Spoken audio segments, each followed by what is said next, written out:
What's going on, everybody? I hope everybody's having a wonderful Saturday night. Yeah, I know we're usually on Fridays, but every once in a while we do like to switch it up, and now we're on a Saturday tonight. I hope everybody's doing very well. We want to thank you guys for joining us again. Don't forget we are on social media now, so you can find us on Twitter at @theblown_save and on Instagram at @theblown_save. Don't forget you can also reach us at theblown_save_podcast@gmail.com. We have a couple other things floating around, and you guys will know soon enough. But also, if you guys are interested in supporting the podcast, guys, and whatever you guys are doing, there's a link down below in all of the descriptions, no matter where you're looking at us or where you're hearing us from. The teespring.com/store/theblown_save. We got a few things for you guys to go ahead and take a look at. Some face masks, a couple t-shirts, stuff like that. We'll be definitely adding some things in the near future, so you guys can go ahead and support us. But that's an easy way if you guys want to help us out and donate or support the show. That's a great way to be able to rock the show and not only support us, but also show your support for the show. I think, yeah. All right. But I digress. I would be nowhere without my boy, El Mazapan Casas, the one, the only Mr. Artie Casas. What's up, baby? Not much. How are we doing today? Oh, we're doing fantabulistic, man. It's the end of the week. I finally get a day off. So I'm a happy camper today. I started a few earlier today. I know we were both busy tomorrow. We're both busy yesterday. And there's a very important person that we have to say happy birthday to. I mean, I would like to say it, but I think you have more authority on that one. You want to say happy birthday to somebody? Yeah, I just want to wish my oldest baby boy. I have two boys, and that's all I ever have because I had surgery. But I have two boys, and my oldest baby boy, Leo, is that my baby boy Leo turned 4 yesterday, so happy birthday to my little guy. Congratulations, Leo. Happiest of birthdays. I saw some of the videos you were posting up online, and it looks like they were having a good time over there. Halloween in August, I saw. Yeah. He loves all those Avengers and stuff like that, so that dude loves all those costumes. Ain't nothing wrong with that, I'll tell you that much right now. But from me and the rest of the fans out there listening right now, a very happy birthday to Mr. Leo. Hopefully he has very, very, very, very many of those to come in his long life. Oh, excuse me. For sure. Oh, no worries, sir. So what are we drinking tonight, sir? I know I have already had a few Modelo's myself today, and I've also had a good whiskey. What are you sipping on today, sir? Same thing. I've been kind of drinking a little bit today. Nothing hard. I was just pacing myself, but I'm just drinking a little mixed drink right now, a little vodka and some juice. A little vodka and some what's your preferred vodka? I'll tell you my favorite one because the wifey, we just had our anniversary on Monday. Okay. And she just kind of restocked my little bar here with the good stuff because I did have some cheapy stuff in there, and I don't care, period, liquor, but if I can, obviously I'll try to get the good stuff. Right. And she got me the good stuff. Grey Goose is my choice for vodka. So that's what I'm rocking with. So my favorite vodka is whiskey or tequila. I don't drink vodka. It's not that I had a bad experience. Cause there's always those people that are like, oh yeah, I had this bad experience with vodka and I'll never drink it again, or tequila, I'll never drink it again, or whiskey, I'll never drink it again. But with me, you know what? I don't like the taste. I don't like the flavor, of vodka. I've tried about 1 million different vodkas, the cheap stuff, the really good stuff, the in the middle stuff. And none of it really ever sat like, oh, this is tasty. Let me have more of this. So you're going to be sitting all on the vodka iceberg by yourself on that one, buddy. Yeah. All right. All right, man. Let's jump into it, man. Let's get rock and rolling. Everybody doesn't want to hear about our alcoholic drinks. Not for most of the people, but let's jump into the sports news. We had a bunch of stuff going on this week. Lucas Giolito throws his first no-hitter of the 2020 season. Actually, it's the first no-hitter that he's thrown and the first no-hitter of the 2020 season. He struck out 13, allowing only one base runner in a 4-0 victory over the Pirates on Tuesday night at a Guaranteed Rate Field. By the way, Guaranteed Rate is actually who has my house loan right now, or my home loan right now, which is hilarious. With just 101 pitches, Giolito blew right through the Buccos. After the game, he said, "Oh my God, I can't feel anything. I don't have the words. I want to cry. This is awesome." I think that shows the kids playing the game feeling that comes with the joy of not only playing the game, but accomplishing something that is, I think all of us growing up as little kids, like, it would be awesome to throw a no-hitter, and you know, not everybody who's got on the bump before has thrown a no-hitter. So it's pretty interesting. He was one player away from a perfect game. For some reason, one player, he could not find the strike zone. He threw 4 consecutive balls, but after that, he was on point the rest of the game. It was sometime in the 4th inning, I believe. The second batter in the 4th inning, he couldn't find the strike zone. But that's pretty fucking awesome, right? Right. I don't know if you know, but he's a local boy. I believe he went to Oaks Christian High School. Where did he go high school? But he was actually teammates with another dude for the Cardinals. They were in the pros in high school. They played together. But they're in high school together, and the dude pitches for the Cardinals. I'm drawing a blank on his name right now, but let's find out where Lucas went to high school. I know it was definitely local for sure. I think it's cool, you know, like, it just gives everybody, I guess, something to cheer for, you know, something with sports is just giving us a little bit of hope, giving us something to distract us from everything that's kind of going on in the world, you know? Mm-hmm. Yeah. And I just thought it was cool. I thought it was real cool. He seemed to have a lot of emotion. I know, a little side note on that. Did you see, and a lot of people are making a big deal about it, but did you see that the catcher, James McCann, when he finished, he turned around and pointed to the umpire, and he told him, like, great game, like, way to call, like, a good game, you know, because a lot of times there's always bickering between, you know, teams and the strike zone and stuff like that. Yeah. Like, right when the out happened, he didn't just run to the pitcher. He turned around, pointed to the umpire, and said, like, great game. Like, you could tell. And everybody was talking about that, like, how that was real classy and stuff, you know? So he went to Harvard Westlake High School in Studio City in California, over here. Oh, nice. I did not know he was a local boy. Yeah, he was a local boy. What is the dude's name? Oh, Jack Flaherty. He went to high school with Jack Flaherty and Max Fried. Wait, I think Max Fried went there, but I don't think he was there in high school with him. But Jack Flaherty and him were in there. Oh yeah, Jack Flaherty was on that team. Wow, it was all 3 of them on that same team: Jack Flaherty, Max Fried, and Lucas Giolito. That's crazy. And then I've told you before, Lucas Giolito, his dad is a B-list actor. I don't want to be like rude or anything, but he's an actor that if you Googled his name, you would recognize his dad. You'd be like, oh, that's his dad? He's one of those dudes that's always kind of like a third person kind of actor, the third main guy, in shows and stuff like that. Yeah. Trying to get his name. His name's Rick Giolito. And if you saw him, you'd be like, oh yeah, I've seen this dude before in a lot of little stuff. So I thought that was pretty cool that his dad's kind of a semi-famous actor.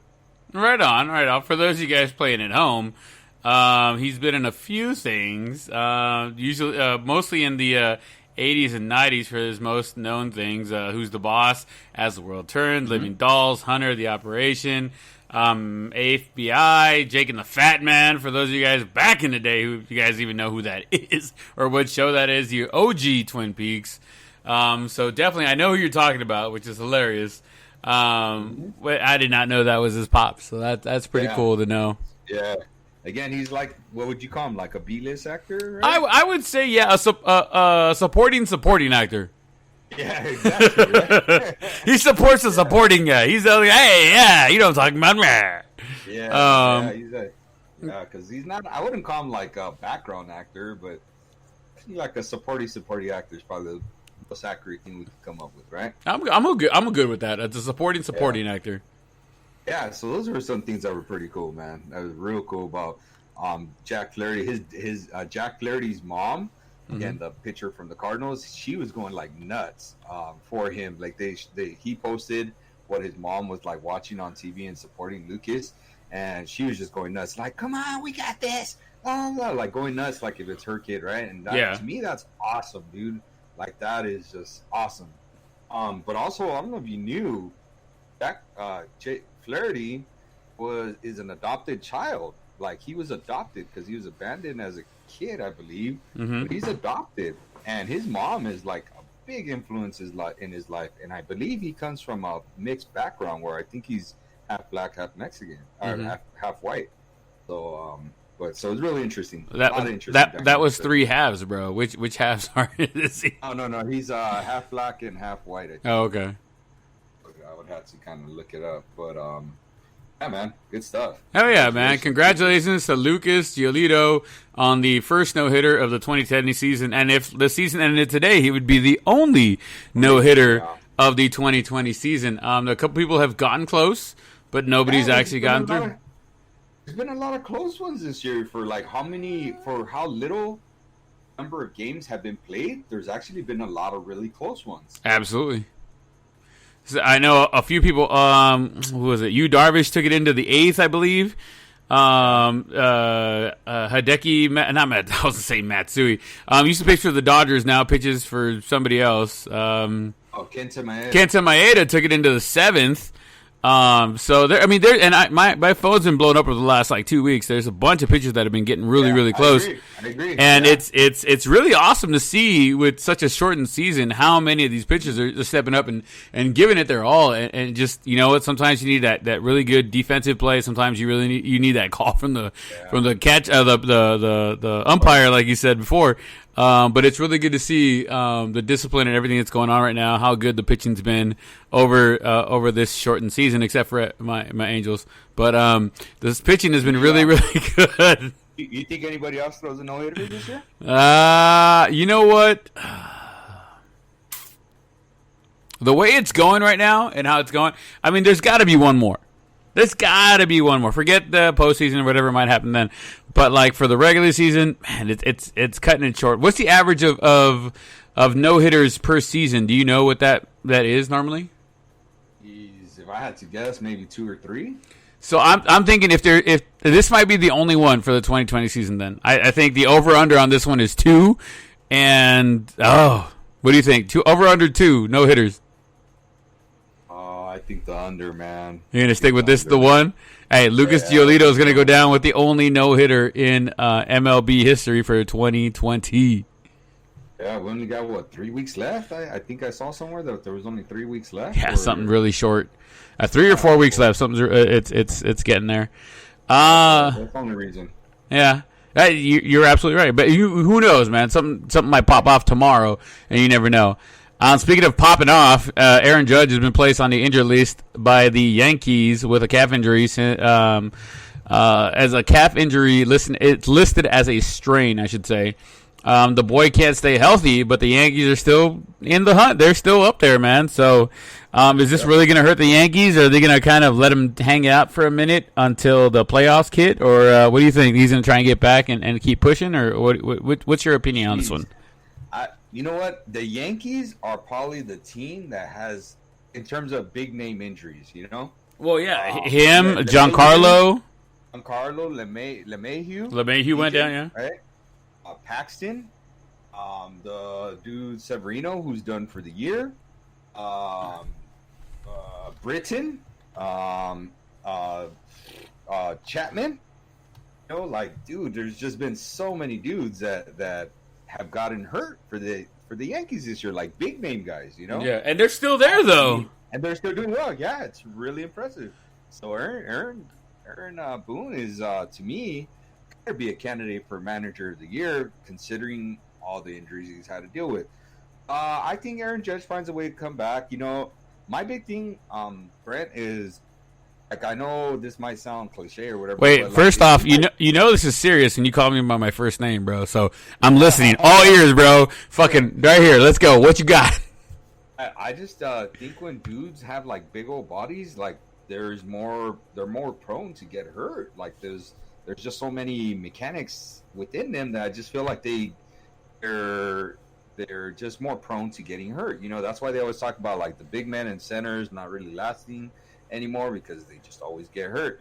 And I think especially sports like baseball where he's not a DH, he's playing the outfield. So this dude's out there running around. Yeah, he's a really big dude. I'm surprised that he doesn't split time as a DH because of how big he is. Like, you got to save those knees, those legs. Like, that's a lot of tone on his body. Even if he's playing right field, that's a lot of damage going down there, man. Yeah, so I just think he's a dude that's going to be always injury prone, Yeah. Well, look at Giancarlo, super talented as well, and just can't stay healthy. They're too big. Yep. They're big dudes. Another dude that can't stay healthy is my boy Justin Turner over with the Dodgers. I swear that guy gets hurt at least once a year. Yesterday he got hurt. It looked like a strained hamstring or something like that, like he was stealing a base. He actually still stole it. I remember when I saw it, when I was watching it live, I saw his last couple of steps right before he kind of dove to the bag. Yeah. And I was like, man, he's running funny, right? Like, I thought, wow, he's running funny. He's not even picking up his legs. And then afterwards, he actually was safe because it was such a bad throw from the catcher. And he was safe, right? And Turner's not a fast guy, so it's not like that dude's going for a straight steal. But he was safe, and right away he calls for the trainer, and they take him out. So then they show the replay of him running from the beginning. And the beginning is his normal running, where I'm like, oh, okay, that's what it looks like he should have been running, right? And then you could tell it looks, like when a dog's chasing you or something, or you could imagine you've seen on movies where dog's chasing the mailman and reaches out and bites him in the leg. Well, that's what it looked like. Turner, he was running, and now all of a sudden, something bit me. And he just kind of took one or two more steps and kind of dove/fell on the second base bag, Yeah. So, but same thing, just like Turner. Luckily, we're deep enough to keep on rolling on through, and he'll be back when he's back. And I honestly think this is last year because this is the last year of his contract. I don't think the Dodgers resign him because that dude, he's a great player, he's a great leader and stuff like that. But unless that dude takes some kind of hometown discount or something like that, like, he just gets hurt too much. Is he worth the money? What he's making? Is getting later and later in his career, and he's producing less and getting hurt just as much. Yeah, I'm with you there. So I don't think they re-sign him or Kike. Well, we'll have to see at the end of the season what happens. If Dodgers make it to the World Series again and they're still competitive there, you never know what they're going to try and do. You know what I mean? They might try and move some pieces and get some more people in, or they might go, let's roll with it one more year. But the more times you roll with it one more year, the more times you come across that situation where, like, you keep coming up short. So maybe they mix it up at the end of the season, and we'll see how it goes. Who are some pieces that you think are going to be moved? You know what I'm saying? Like, some pieces are moving. I know I was texting you earlier about your Angels and a piece that everybody's talking about that could possibly be moved, and you're getting worked up, as I would too, as a fan, from the Angels. Like, they were talking about, like, Lance Lynn from the Texas Rangers today because he was up against my Dodgers. Yeah. And that dude hadn't given up 3 runs in a game this year, and I think we lit him up for a couple of runs. I know they scored 3 for sure off of him, but I was kind of half watching because I was swimming stuff. Yeah. The Dodgers won 7 of 4, I believe it was. I don't know if they got all 7 off of him. I don't think they did. I doubt they would have got at least 3. I would guess 4 without having to look into it. Right. But that definitely hurts your trade value. Yeah, so that's a dude that I'm hearing a lot that they're like, this is probably his last start as a Texas Ranger because he's on the second year of a 3-year deal. So that's usually a kind of chip that somebody wants to trade for. Is a dude that either 1 has an expiring contract or 2 has only 1 year left on his contract. So they're not going to give up a ton, but he might go to a contender, somebody that thinks that they might be able to make that playoff run sitting where they're at. So that's like one name I hear, and he's like the big name I hear in terms of pitching. But there's another pitcher that's locally that I'm also, he's turning into a big name. I'm hearing he's on the market, and I kind of want to get your thoughts on it. But your boy Dylan Bundy, who threw a quote-unquote gem today. Well, they're still playing right now, and the gem for me is 5.5 innings and only gave up one fucking run. So that's a gem to me, motherfucker. Right now, the way my Angels are pitching right now, I mean, we're winning 10-1 right now in the bottom of the 7th with bases loaded, no outs. But still, like, I am happy that to me, getting through 5 innings, giving up one run, I'm a happy camper. Because it's funny I thought when you said he threw a gem, I hadn't seen, right? And I was like, oh, okay, because to me gems are like 7 innings, at least 7 innings, right? Yeah. Because quality starts are 6 innings. Shut up. So then I would, anything less than 6, I would never refer to as a gem. Again, that's not a bad game. Don't get me wrong. But I was like, But coming from the perspective of your starting pitching's been struggling this year.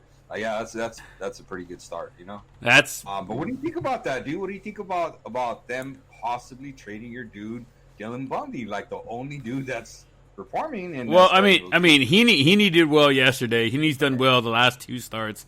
His first couple starts, he got lit up, but the last 2 starts, he's done pretty well. Actually, you know what's funny is I dialed into AM 830 with Roger Lodge the other night, and I was talking about how terrible our pitching has been, and he agreed with me. He was just like, well, we'll see what happens at the trade deadline. Are the Angels going to go out there and try and find somebody? I doubt it, because as of right now, they're like, 6-7 games out of the last wild card spot. They're last in the AL West right now. They're more sellers than they are buyers, but who knows what's going to happen? We never know. I mean, Tommy La Stella, we're going to get into it here in a minute.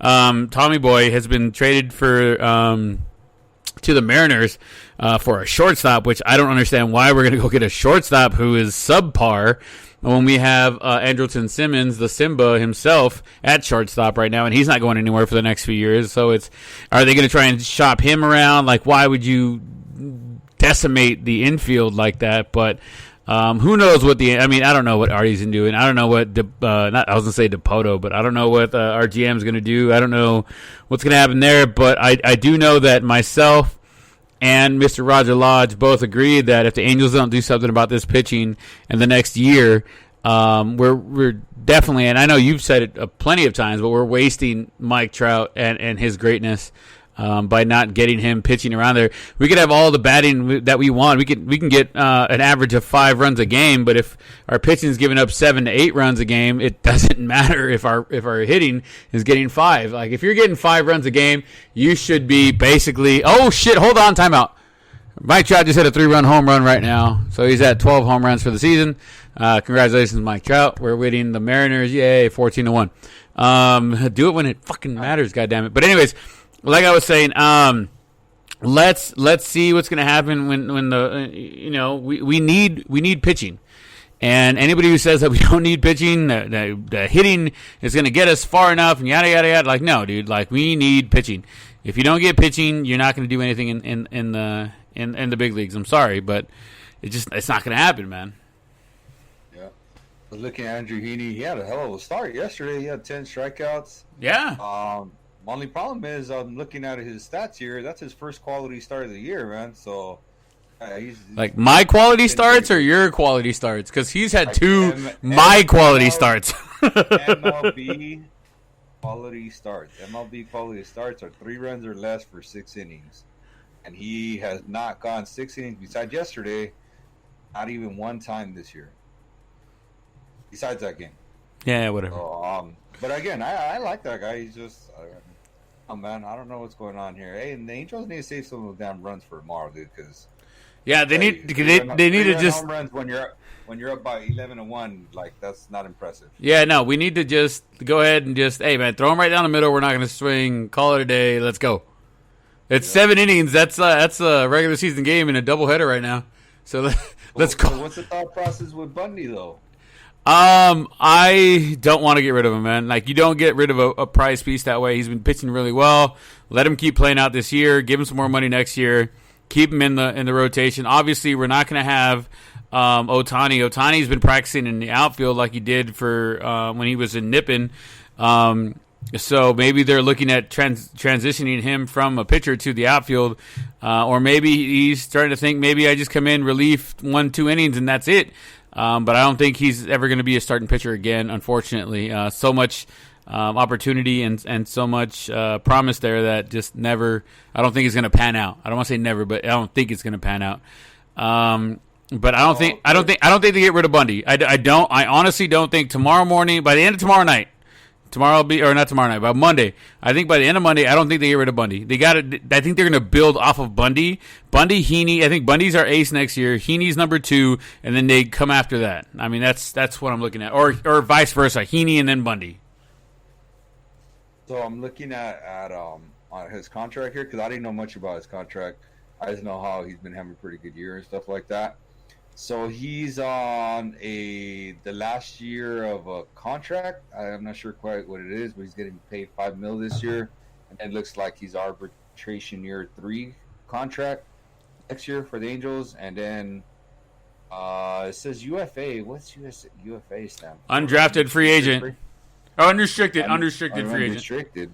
Yeah. But why is he listed under the Angels if he's unrestricted free agent? That's what I thought, but.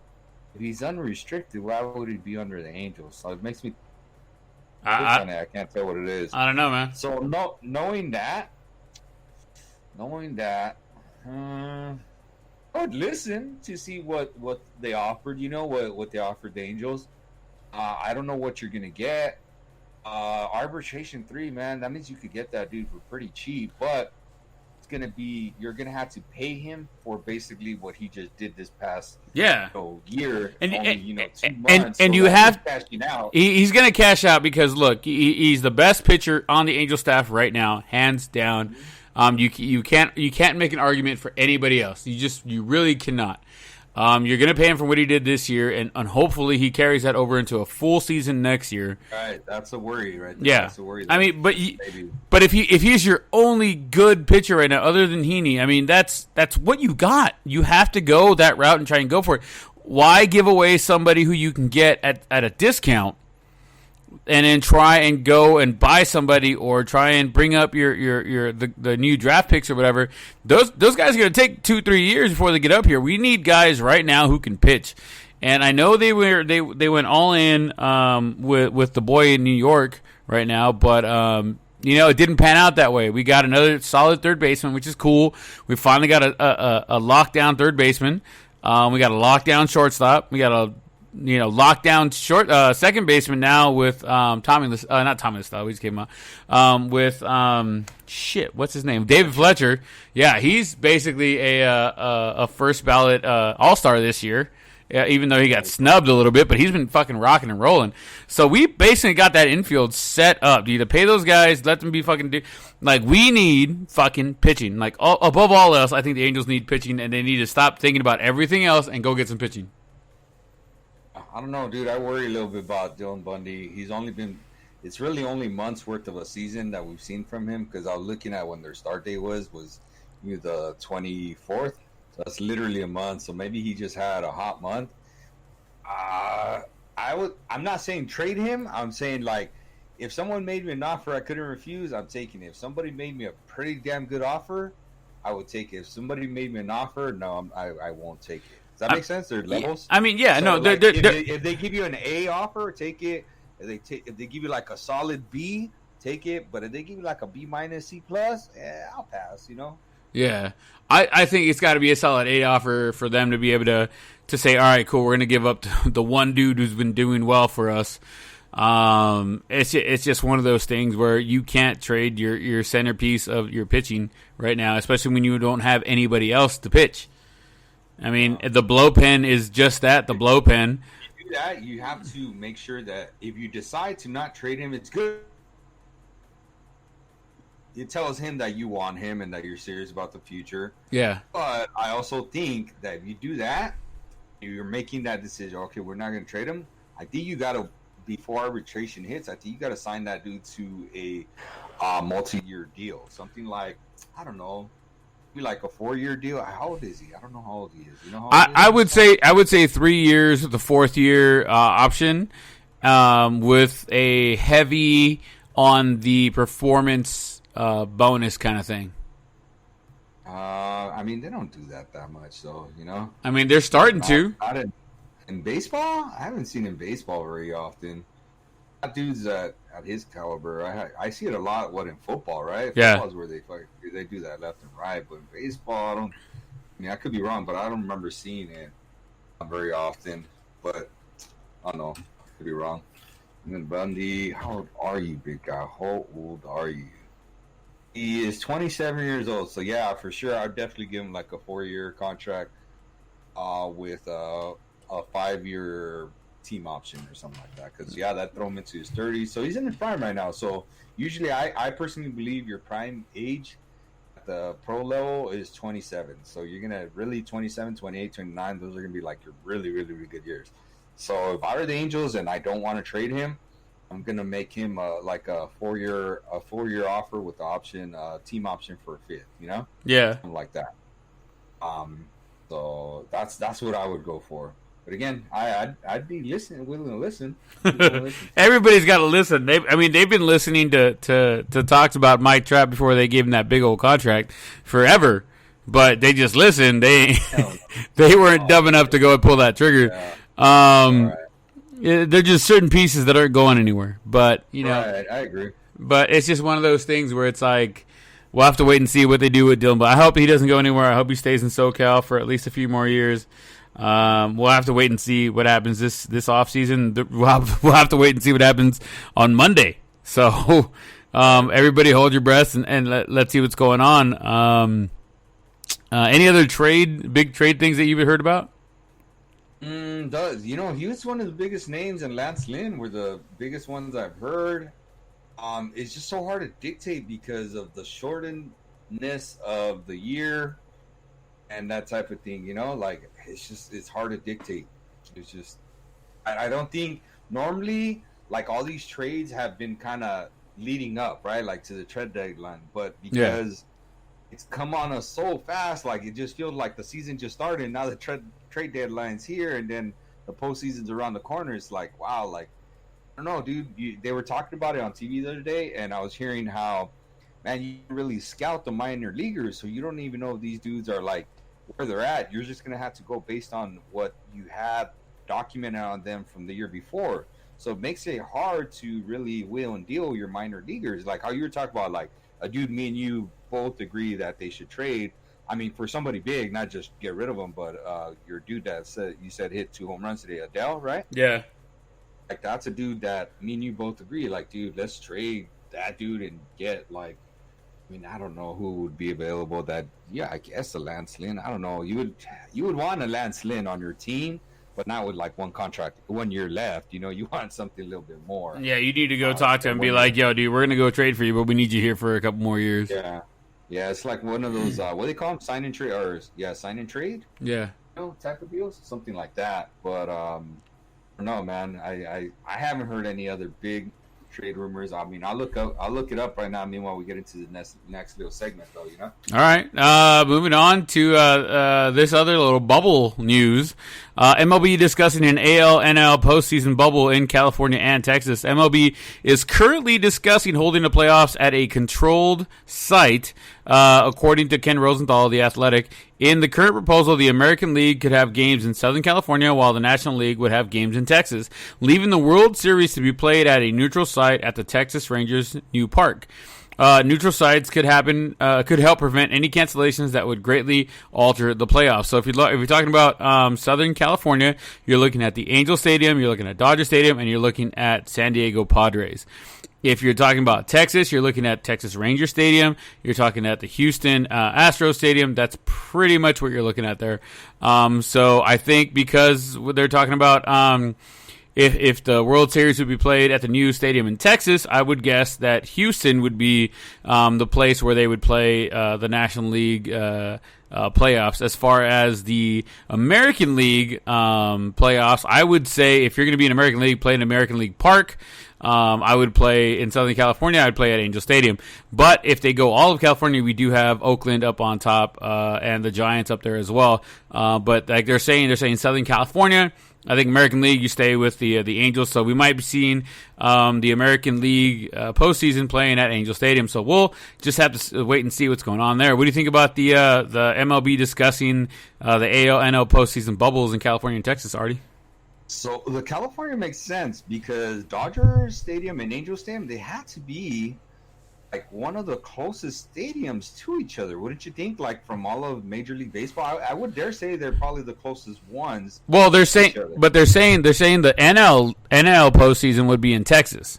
That's why I'm saying Houston and Texas Rangers Stadium, which is why I'm saying if they're going to hold the World Series at the new Texas Rangers ballpark, then it wouldn't make sense to let other players play on that field to kind of get used to it during the postseason. So I'm thinking Houston is where they would play the NL postseason, and in the American League, you would have to go if you went with the American League ballpark. The only American League ballpark that we have in Southern California is Angel Stadium, which is why I'm thinking these are the two stadiums that we're going to be looking at, Angel Stadium and Houston for neutral sites for the AL and NL postseason. Yeah, interesting. I don't know. Interesting. I don't know. I don't even know. I don't know what to say. This is the first time. This is the first time, ladies and gentlemen, that we're hearing Artie has nothing to say. He doesn't know what to say. Oh my god! Hey, it'd be cool if you ask me. Throw something different out there and just host the World Series at the minor league parks. Fans can't be in there. Don't give anybody an advantage. Host them at the minor league parks. Go, Florida. Shit. Well, not Florida, because Florida. Yeah, don't go over there. But go. Arizona, What I was thinking is go to where they do the Little League World Series. San Bernardino? Oh no, Williamsport. Yeah, they got a full size park over there. I was gonna say I'm playing that little. No. They have a full. I mean, they have a full size park over there. The Angels and I believe the Indians are playing in the Little League game next preseason or next spring training. The first game actually played is going to be over there at Williamsport at one of the full size parks that they have. So why not? End the year there where you're going to start the year the next year. You know what I mean? Yeah. Is this? All right. So I decided to look up into this for you. Oh, for me? Yeah, this is. I feel bad for you, dude. The Angels are all over these trade rumors. You're not even gonna believe who the next dude is that they're talking about. Andrelton Simmons, I heard. Yes, to the Blue Jays because Bo Bichette got hurt. I didn't even know Bo Bichette got hurt. Well, he's a bunch of boba shit. Is what I'm saying. Dude, he's badass. I don't know what you're talking about. This dude is badass.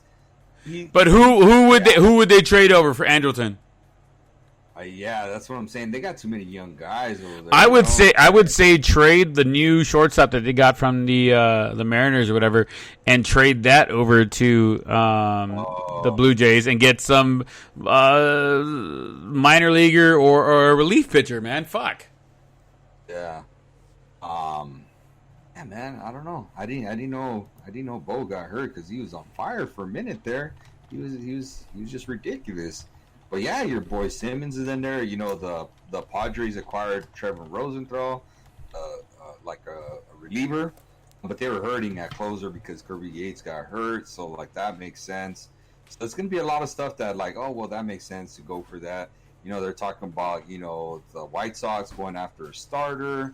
So I mean, if like the dude I was talking about, Lance Lynn, that makes sense for that dude to go over to the White Sox. Someone like that, right? Like they're just smaller names, I mean, the Red Sox are another team that I would expect to be selling. The Giants suck balls, so they might sell. I don't even know who else, dude. I just don't think there's gonna be like other than like Lance Lynn. I don't see or Bundy, man. Those are probably the two biggest names that I could see being traded right now. But again, you really have to dive deep into some of these names. I don't see other really big names being traded here. I heard Trevor Bauer, maybe, but because he's going to be a free agent and he's always a little bit of a head case, but he's doing so well. I'm not sure where the Reds are at. They've been hot kind of lately. So it was one of those where they're in contention to hold on to him. If not, they're going to trade him especially because now he got off to such a good start that he's going to cost a lot of money just to keep him, and I don't know if they go out there and spend that kind of money to keep him when they already spent some money to get Sonny Gray, But yeah, I mean, those are a good 1-2 punch if you decide to keep him. Plus, not to mention, he's just having a bad year. I believe his name is Luis Castillo. He's off to a really bad start, and that's supposed to be their ace. It's supposed to be Luis, Sonny, and then Trevor Bauer. That'd be pretty awesome starting pitching. But Castillo's not doing too hot. Sonny Gray's doing solid, and so is Bauer. Right on. We'll just have to wait and see what happens there. I mean, what do you think about the bubbles? I know we went back to the whole trade thing, but what do you think about the bubbles and my prediction that if we go with the American League squad over here in Southern California, the only American League park that we have over here in SoCal is the Angel Stadium, and if they go to Texas to do the National League games, if they're going to do the World Series at the Texas Rangers' new park, then it would only make sense to play at Houston for the ALNL postseason. What do you think how that's going to roll? So you're saying, well, but they're an American League team. So, like, I don't understand how that would make sense. Well, okay, so for I know what you're saying, but I don't understand how. I know what you're saying. When you say it would only make sense, to me it doesn't make sense when I hear National League team playing in an American League park. I would say logically you would think, but makes sense? Those not the words I would choose. Okay, so where would you? I mean, you got to remember Houston used to be a National League park for ages. It used to be, yeah. So it would still roll over. I just don't think. I mean, with everything that's going on, you really think Houston would be a place that people would want to play? And I don't think they'd want to play, but I think it would. I think it would help try and rub off some of the animosity towards the stadium, because if you're going to play the World Series, let's just say they leave the World Series where it's going to be at Texas Stadium. Or at Texas Ranger Stadium, then if you allow the National League to play at Texas Stadium for the entire postseason, then it kind of gives them an advantage over the American League, who's not touching Texas Stadium, but going in there. So it would give the National League an advantage, and I think that coupled with trying to take the stigma away from how terrible and what the Astros did, I think it would be a perfect storm to allow other, teams to go in there and try and take the stigma, a little bit of the stigma away from the Astros park and stuff like that. Yeah, I think it'd be the opposite. I don't think people are going to want to play there because of Houston Astros. I don't know. I don't think that's going to happen. I like the idea of the Angels. I like what you're saying in terms of, well, it's not fair, if they're going to have it at, the Texas Rangers new park. It wasn't Houston. I'm sorry, not Houston. It wasn't Atlanta. Didn't they just kind of get a brand new stadium, I think, last year or something like that? They did, but with all the COVID things happening on the East Coast, they're trying to stay off the East Coast and go to the West and the Central kind of area. But is Atlanta really the East Coast? The Atlanta Braves are considered the NL East. Yeah, they are. Yeah, I guess so.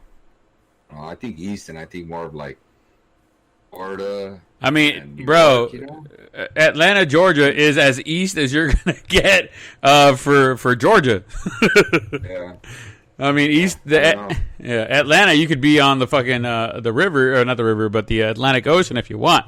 But we'll have to wait and see what goes on with that. I would say stick them in like at an NL stadium that from a team in like in the West over here that didn't make the playoffs. So like to me, maybe like San Francisco or something like that. Those fools aren't going to make the playoffs. It would make sense. The ball flies there, so you wouldn't want it at Colorado. Yep. I think you're right there. It would make sense to put them in San Diego. San Diego might make the playoffs, I think, and they're trying to push for it, obviously, because they just traded for Rosenthal. Yeah. I don't know if they're in. I got to check the standings right now to see if they would be in there. But I had to believe that they'd be at least in the wild card running for sure. They've been doing pretty damn good. Slam Diego, that was awesome, dude. Oh, that was great. One of the best nickname things I've heard in a while, dude. Slam Diego. That is awesome. Absolutely. So, they built themselves quite a squad down there. I'm not gonna lie. The Slam Diego Padres would be leading the playoffs, dude. They'd be leading the wild card. Yeah. They're in second place. They'd be the leaders of the wild card. So yeah, dude. So that's why I don't think San Diego would be an option, man. Because I have a feeling they're going to be like that 4th team in the playoffs. You know. Well, if they go with the American League in Southern California and they stick with that, then obviously it's going to be at Angel Stadium. And the Angels are, I mean, how terrible they're doing now. I mean, they're still 6 games out of the wild card. So I mean, it's still a possibility. But anything could happen. Oh, and after they trade Simmons and Bundy. Oh, let's not talk about that until it happens. Anyways, so let's see what's going to happen with the. I mean, they're still discussing it and what's going on. Yeah. But I think they said California, so I mean, technically San Francisco isn't. They said Southern California, but whatever. I don't see anywhere in the. Oh yeah, you're right, Southern California. Yeah. Don't start with your bullshit now. If San Diego doesn't make it, to me that would be a perfect situation. Yeah, I think San Diego, Anaheim. I think San Diego for the National League, Anaheim for the American League, and I think that's perfect because everybody's been staying healthy and not fucking up on this side of the MLB. So yeah, for sure, that would make most sense. San Diego and Anaheim, but. Dude, I definitely see the Padres making the playoffs. Like I could see them. They're good. They're young. They're making moves. They might. Yeah, man. I could see them sneaking in. Sure. Right now, they're slotted as a top wildcard team. Yeah. Well, okay. So moving on. So we can go back and forth on this one all day long. But moving on from what's expected and I think this is the slowest man alive playing baseball right now. But I still want to see him and Sandoval race it out. But the slowest man alive playing baseball right now can still hit the ball. Albert Pujols has passed Aroyd on the all-time RBI list, only sitting behind Hammer and Hank Aaron as the in number 2 right now. So. Congratulations to Mr. Albert Pujols, an Angel himself right now, future Hall of Famer as a Cardinal. I know Judy asked me the other day, why would he go in as a Cardinal? I'm like, because he did everything except for like the last few things as a Cardinal. So yeah, he's going in as a Cardinal. Yeah, for sure. At least he'll be wearing red, right? Yeah, at least red will look good on him, and I'll take that, I guess. But he played the game right, dude. How can you not root for Albert? I get his body's just giving out on him. It's father time catching up with them. Yeah. He wasn't always slow, dude. I mean, that dude stole 20 bases in the bag a couple times. And he used to be considered one of baseball's best base runners. Yeah. And I agreed. He was really smart. I mean, we talked about the time where he tagged up on Puig because he wasn't paying attention. Yep. And it's not like he beat Puig on his speed. He beat Puig on his smarts of baseball. And I just think it's cool. I think it's real cool that he's the next best dude that's behind Aaron in terms of RBIs. Like, I think that's real cool. I like it. He's going to hear me root against Albert, There you go. Unless he's playing the Dodgers. Then I want to see him in the lineup. I want to. I know you do. I don't. I definitely don't. But I know he's sitting 5th right now, all time in the home run list as well. Much faith and love to Mr. Pujols. Hopefully you keep rocking and rolling. Something. Oh, sorry. Oh, go ahead. You said something earlier that I thought was interesting, and it reminded me of something I had heard. I had heard someone say. Joe Madden has a 3-year contract. He does not have to play Albert Pujols and Justin Upton. And the reason it triggered that I had heard, so I read someone that wrote that was because you mentioned Upton hit his 300th home run the other day, and you're like, well, that's it. His Angels career is pretty much done, right? Like, hit his milestone, and that's basically it. And I kind of felt like that quote or that message really related to you with what you said. Like, man, like they're just not playing this dude, and they get him in when he can, and he's hitting these little milestones when he can, you know? Yeah. For both of them, too. What's your point on that one, though? Oh, that, like, it exactly hit with what you were saying, like, that they're not playing him all the time because they're kind of trying to move on. They're trying to transition. Oh, yeah. I got you there. Which is why I think if they moved an outfielder right now, if they could get anything for Upton, I mean, take it. Because we have a logjam up top in the outfield right now. We got plenty of outfielders that are doing just fine. Go ahead and move Upton, grab somebody, whoever you can, as far as relief pitching, back end pitching, somebody who could throw the ball the right way and throw a strike. God damn it, pick that guy. I know we all hope that, or at least the Angel faithful hope that Upton would come back and do some work after he got healthy. But right now, even on a shortened season, it's not looking good. But we have to move on from there, man. Fuck, shit, damn.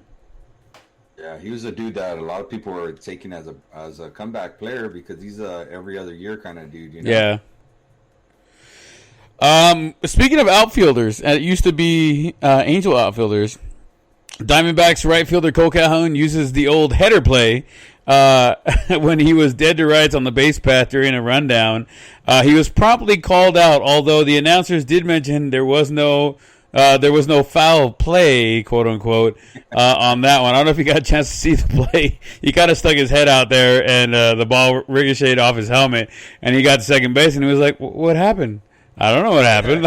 It's creative, man. It was very creative. Unfortunately, the rules say you, as an offensive player, you can't touch the ball, or you're out, or you can impede the ball because you're out, or you'd be out. But yeah, I think it was an excellent. I think it was a fun ass play, the old header play, if you want to call it that.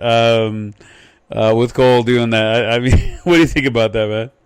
I thought it was cool. You know, it reminded me of some of the like all-time plays that I've ever seen. Like the one I think of too, with relation to that was, remember when Reggie Jackson, I think it was against the Dodgers in the World Series a long time ago. I don't even know if we were born, to be honest. But that dude stuck out his hip to like basically get the ball to go into the outfield, and he moved up the base, and it caused all kinds of problems and really shifted that game. I thought that was interesting. But we talked about like a dude that stuck out his arm with, 1 out left in Max Scherzer's perfect game. Oh, yeah, that's right. We talked about that last week. Yeah, like it reminded me of all those things. It started just being a trigger for all that, you know? Yeah. But I thought it was creative. I thought it was cool. I thought he should have been rewarded because it was ballsy. If you ask me, he's in his head. Literally, right? Legitimately using his head right there. Yeah. Oh shit! All right, man. Moving on from MLB to the NBA, the Bucks players boycotted Game 5 versus the Magic in the wake of the shooting of Jacob Blake, and this is going to bring up a lot of different things right now. So we're going to tiptoe through some things, and we'll go from here. The Magic intentionally took the court on pregame warmups, but then left after the Bucks players didn't show up. The Rockets OKC also boycotted the game. Basically, everybody in the NBA boycotted the game 2 days ago. Their playoff games. LeBron actually came out and said, "Fuck this, man. We demand change. Sick of it." Like it's crazy, man. The Raptors, Celtics, they met in their hotel to discuss boycotting the first game of their playoff match. Almost all of the NBA games and MLB games did not play the last few days in protest of Jacob Blake shooting. Where do we even begin with that? I mean, we try not to get too political on this podcast because we're about sports and we're about having a good time. But every once in a while, the real world and politics do spill onto the baseball diamond, the basketball hardwood, whatever you want to call it. I mean, it was very powerful to see that all these players just said, you know what, no, we're not going to play, and that's that. Like, things need to change. I mean, Artie, what is all these NBA players and the MLB players taking a stand and saying no, we're not going to play? What does this say to you, man? Like as a fan, as a sports podcaster, what does that say to you, man? So, I mean, I like it. People want to try and make a change and do what they believe in. To each their own. Because there's nothing wrong to stand up for what you think is right, even if someone else doesn't think it's right. Like that's what makes life so beautiful, right? Like you have your own opinion, you're entitled to it. And if these players could come to a consensus and saying like, hey, you know what, we're fuck this, man, we're damn sick and tired of it, we want change, right? And they agree to like not play, well then for them, they're making a statement without being what's the word, like violent, like, because I understand all these protests, but like most people, I just hate when I see like vandalism and stuff like that. You know what I'm saying? Yeah. Sometimes they talk about like, oh well, like how are we gonna protest in silence because that never really gets anybody's attention, blah blah blah. So with that being said, to me, I really like the protest that the Marlins and the Mets did. I thought that one was real cool, and it actually led to bigger stuff, and we'll talk about it right now. I'll get into it. But the Marlins and Mets came out on to start because basically it was Jackie Robinson. Yeah, it was a weekend basically. Yeah, kicked it off, right? So then they came out and they stood in silence for 42 seconds, both of them outside their dugouts. A lot of I think one team was wearing like nothing but Black Lives Matter shirts. I'm not sure if both teams were. I could have sworn I saw one. But then they all walked off the field and they put a Black Lives Matter T-shirt on home plate. And then that was it. Like they just didn't play. To me, that was like really powerful, and it was so powerful because of what had happened before that kind of leaked after. So before that, there was a hot mic on the Mets general manager talking about Rob Manfred, and he was trying to get Mets and the Marlins to play this game and say, hey, no, like don't protest this game, or if you want, look, how about you protest, you do what you want to do, and then come back and play the game later, right? And that's basically what they were saying. They were like a hot mic, and like the details, obviously, I'm just paraphrasing stuff. But the GM, you could hear him saying, from a leadership standpoint, this dude just doesn't get it. And so that's what made that Mets and Marlins form of protesting to me so powerful, because they did it despite getting pressure for the main dude in charge of MLB, who I've told you I think is the worst commissioner in sports that I've seen in a very long time, and I think he needs to be fired. And this just goes to show like another reason of why, like I get it, not everybody agrees of protests happening. It's still like it's up to them, and this dude, he's meddling in that and trying to say like, oh, don't do it, I'll come back later. And to see that other people are literally saying like, man, this dude just doesn't get it. To me, it's like, wow, yeah, I feel like a tipping point's coming with getting rid of that dude. It's definitely a turning point in not only our history but in sports and everything else.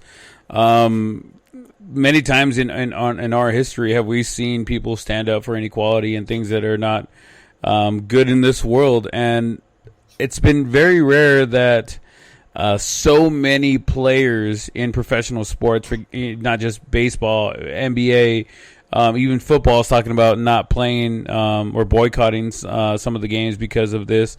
It's an unprecedented time right now that we're looking at. With everything going on in the world, this is just something else that we can look on and go, well, at least this came up of 2020. This was put back in the people's faces to let them see like everybody cares about what's going on right now, and everybody should care about what's going on right now. Let's take away what little freedoms that we do have by watching baseball, watching the NBA, doing stuff like that. Let's take a step back and let's really pay attention to what's going on. Yeah, it's really interesting. What did you think about that one with the Marlins and the hot mic and stuff like that? I mean, honestly, I think you're right, man. Obviously, this guy doesn't get it. I mean, as I said, this guy doesn't understand what he's not reading the room. He's not reading the situation. Like, you don't get what's really happening. You're being the problem right now. In my opinion, you're exemplifying the problem right now. Like, oh no, let's go protest, but let's play. Let's just play. Let's just hang out. Let's do what we're going to do to begin with. Like, no, you don't get the severity of the situation. And I know, like, for those of you guys listening right now, we don't normally get into politics and stuff like that. But come on, read the fucking room, dude. Like, are you fucking kidding me right now? Everybody in sports, in professional sports today, well, not today, but like that day, were saying, no, we're not going to play because of this. There needs to be change. There needs to be something done because of this. And all of a sudden, you're going to be like, yeah, go protest. But let's play. Like, why aren't we playing? Like, let's go play. Like, man, come on, read the room, do better. Like, obviously, you're not what the MLB needs right now. Manfred is definitely not what the MLB needs right now. They do need to shake up the leadership there, and we'll have to see where we go from there. Yeah, I'm with you. I love that you said read the room. Like, even if you just don't agree with the stuff, you just kind of got to go through the process and read the room. Like, right, this is what they want. Yeah, and I again, it's freedom, right? Freedom of choice. Yeah, I mean that's what America was born on. These freedoms, the freedom to protest, the freedom to say what you feel, the freedom to believe in what you believe in. I mean, that's why we're here. Without jumping on a soapbox right now, you know what I mean? That's what our forefathers fought for. Regardless of race or creed or anything like that, like that's what they fought for, man. Like, and there's so much back and forth and dividing of the country because of something like this, and it's just one of those things where it's like, look, inequality is inequality, no matter how you want to spin it or paint it or whatever you want to do.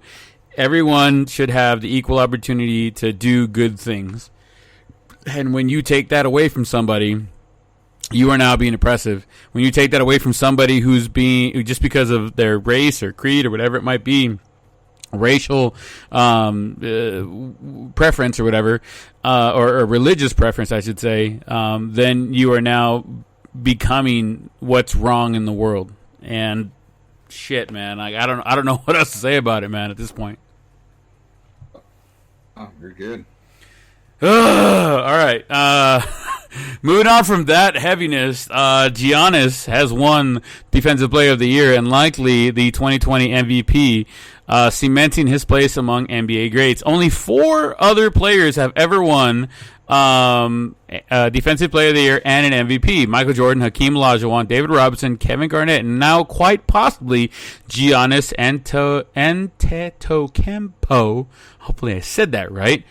And of those players, only 2 of them, Michael Jordan and Hakeem Olajuwon, have won it in the same season. So if we go with what's going on right now, Giannis should win Defensive Player of the Year and MVP. He would be only the 3rd player in NBA history to win both MVP and Defensive Player of the Year in the same year, man. What do you think about that? It's already cool because he's already in that category, right? Because he won the MVP last year, so he's already in there. Right. Now he's trying to see if he could do it in the same season. That'd be interesting. I don't want it to happen because obviously my dude LeBron, who's a Laker, is kind of the guy fighting for it. Yeah. I don't know if he wins it. It's gonna be real close. I don't know. LeBron kind of came in strong and ended up winning that number 1 slot, and brought, that's the first time they made the playoffs since Kobe, the Kobe era. It is. It's the first time the Lakers make the playoffs. Not only that, it's the first time the Lakers win a playoff game since Kobe was on the team. Yeah. So, no, man. I think LeBron's going to make it close. I don't feel confident saying he's going to win it. I think Giannis has to be the front runner by a little bit, but I think he's gonna make it close, man. Especially the whole assist thing. I think that's something new, and that maybe people saw. Well, LeBron has adjusted his game a little bit, Yeah. And they might give him some brownie points on that. But I think LeBron also entered that whole stage of like let's give it to someone else, type of thing. Because Jordan got like that, remember? Because they gave the MVP to Karl Malone one year. Yeah. And Jordan was all pissed off. He's like, oh, hell no, right? Like that they gave it to him, even though he deserved it. But they were just tired of seeing Jordan win the MVP. Yeah. So I think LeBron kind of has a little bit of that kind of stigma going with them too. Like, oh, LeBron again. But I wonder if LeBron would be the first dude to win it in both leagues, like in the Eastern Conference and the Western Conference, the MVP. You know what I'm saying? It would be interesting. Has anybody else done that? The only dude I think maybe have done that, but I don't even know if it counts because he had two different names. If and when he did, was Lou Alcindor, otherwise known as Kareem Abdul-Jabbar. Mm-hmm. So I believe he won one with the Milwaukee Bucks, and then he won a couple with the Lakers. And again, the Milwaukee Bucks are in the Eastern Conference, and the Lakers are obviously in the Western Conference. I believe, again, he would be the first, maybe the only, to have done that. And LeBron would be the first one to do it with the same name. Right on. I mean, that would. There you go. Maybe it's fate that LeBron's here with the Lakers, and this is the year it's going to happen. Yeah, and they closed it out today, right? We were talking about it. LeBron. They did. I was about to, motherfucker. I was about to get there. Well, you're a Chicago Bulls fan, right? Shut up! Yes, I'm a Chicago. Where are the Chicago Bulls? Sitting at home watching the Lakers play. They're doing what we're doing. It's only right that a Lakers fan said it, right? Speaking of which, LeBron James is the only player in NBA history to score 7,000 career playoff points. The next highest player is Sir Ernest himself, Mr. Michael Jordan, with 5,987 points. Lakers eliminate the Blazers today, 131-122 to move on. The Lakers will play the winner of the Rockets and Thunder. AD with 43 points and LeBron with 36 points, also including a triple-double today. If Artie would have given me 2 minutes to get over there, but he had to say it because he's a Laker fan. And yes, for those of you guys playing at home, I do like the Lakers, but my love is with the Bulls because obviously I grew up watching Michael Jordan, and that's just kind of the way I roll. All right, so get with it. And he had a deep dish pizza one time, and that's how he became. I've never. You know what? I don't like deep dish pizza, man. Like, I'm sorry to my boy Sardano out there. Hey, man, I'm not a fan of the deep dish, man. He's a big Chicago fan. I know. I'm not. I wasn't impressed. I was all excited about it. I mean, it's not bad, but I wasn't impressed. You know? Yeah, no, I'm with you, man. I'd rather have a thin crust pizza. I'd rather have more toppings and cheese and stuff like that than bread and sauce. Like, honestly, yeah, that's just. I like the New York style pizza for sure. Yeah, long and thin. Yeah, you like that long. You like the long and thin ones. That's what you like. You like. I didn't say I like that. You said it, bro. I was just explaining what it was. Going from a light subject to a kind of a heart-wrenching subject.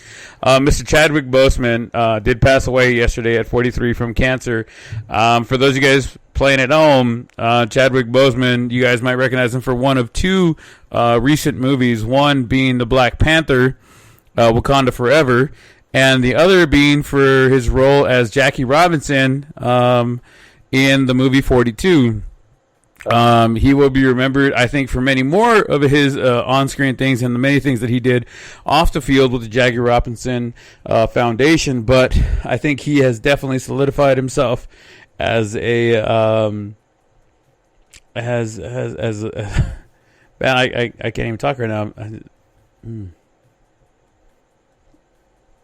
Sorry, guys. Somebody so young, somebody taken away from us with such potential and has been doing such good in the world. Like, it just sucks. 2020, you are a fucking asshole for taking away our Black Panther himself, Mr. Who got to play Jackie Robinson and who dove himself literally into the role of Jackie Robinson in the movie 42. You are going to be deeply missed, but you will definitely be remembered for not only your roles in the MCU, but also as the most iconic, I think, Jackie Robinson portrayal in history. I totally agree. I always like to kind of throw stats and fun facts and stuff like that. I really liked him. I felt like he was taking the torch from Denzel Washington as like that next great black actor. Actor.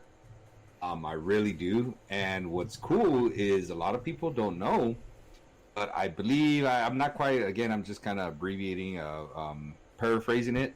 But he got a scholarship from Denzel Washington to go study film or acting Yeah. at the college level. Yeah. So I always thought that was cool that he's a dude that I heard a speech one time and he said like if it wasn't for Denzel I wouldn't be here. He's on. It's not like Denzel knew I was going to be this dude. I'm sure I'm just one of many people that were able to get a Denzel scholarship. But I'm thankful that I had someone like that to give me a scholarship, and I'm sure he was already probably doing stuff like that, that wasn't being recognized publicly and stuff like that. But he was constantly going over and doing like these inspirational speeches. And he's another dude. Denzel used to do the same thing. Like he'll go back and give these amazing speeches, man. And a lot of them are obviously popping up on the internet, Yeah. He passed away yesterday. So yeah, man, like I think it caught us all by surprise because dude, he kept it private for 4 years. He was battling this for 4 years. Yeah, so many people. Wow. He posted some videos of himself when he's battling the cancer, and people kept talking so much shit. They were like, "Oh man, he looks like a crackhead. Oh my god, he lost so much weight. Like, what drugs are you doing? Like, oh my god, this blah blah blah." Like, little did we know that he was fighting for his life and he was fighting cancer, man. Like, it's just, oh, dude. Like, when I found out yesterday, man, it hurt on a different level, man. Like, I was like, even today, dude, like I look and I was talking about it with my family and friends, and we were talking about like what's gonna happen with the Black Panther movies and this and that, blah, blah. I'm like, oh, fucking the movies will go on, man. They'll get recast, and I'm sure whoever comes in next will be respectful and do what they can for the role. But like, let me tell you, here's my thought on it. Okay, I don't want to like. I think it's going to be Denzel's son that's going to come in because it would be kind of poetic, yeah, I could see that, man. Somebody asked me who. Somebody asked me who do you think that would take his place, and I didn't even think about him until right now. And you're right, man. That would be very poetic if he stepped up and he became the next Black Panther. He took over that role. Just I don't want to say poetic justice, but it would be coming full circle, I think. Right. And I agree because that's who gave him really the opportunity was his dad, and I actually really like Denzel's son in terms of an actor. He's really coming up. And now that, again, Chadwick, to me, was the one that was taking on the baton. But, again, like you said, it'd be poetic justice. It'd be coming full circle, whatever you want to call it. But I could see him being that dude, like I could see it. And it being like, I could see him seeing that as a huge honor and really running with it, Yeah. Because another dude I could see doing it, but unfortunately he was a bad guy in Black Panther, was Michael B. Jordan, Yeah. I mean, you can't go that route anymore because he already played the villain on that one. So right, exactly. Unfortunately, you can't go that way. And But Denzel's son, to me, is the one that I don't know if I'm just throwing it out there or someone's listening or whatever, but that's a dude I think it's gonna happen. I think so too. And if you don't mind me saying, and if you don't mind me doing it, I'd like to have a 42-second moment of silence for him, dude. For those of you guys at home, you guys can fast forward or whatever, but for right now, we're gonna go ahead and give him a 42-second moment of silence.